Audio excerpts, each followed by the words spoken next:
Eight years ago, I was drawn to the mysterious Amazon and made a documentary about a tribe defending their ancestral territory against oil companies.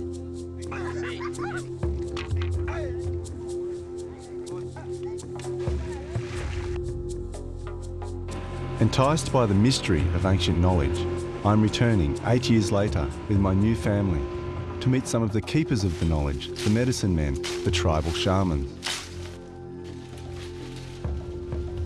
I'd heard about a sacred vine called Ayahuasca, which enabled the shaman to have visions of the future and communicate with the spirit world and the natural kingdom.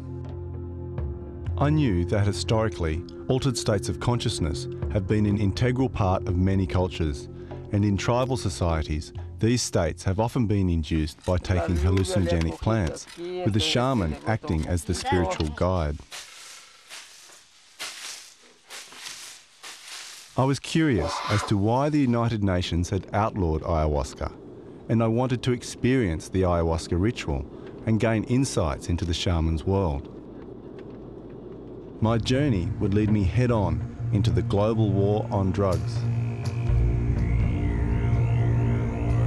Every society chooses a small number of substances, no matter how toxic, and enshrines them in its cultural values, then demonizes all other substances, and then persecutes and launches witch hunts against those users. I am thrust into life-threatening situations between worlds of opposing values.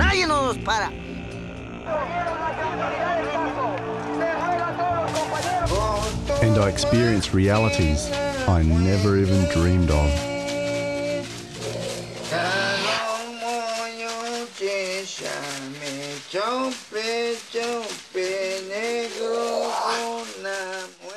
Ecuador lies on the equator, on the western side of the Amazon basin.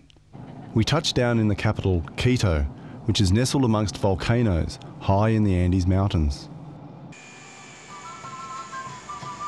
This trip into the Amazon was set to be more challenging than my last.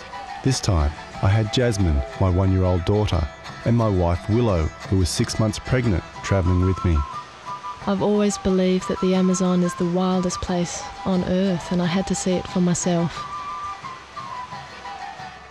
Half of Ecuador's population is indigenous, and there are 12 distinct language groups, as well as some uncontacted tribes.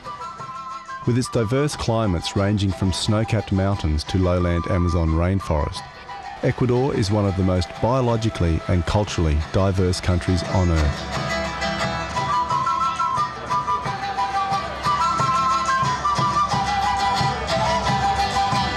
Ecuador has a long history of hallucinogenic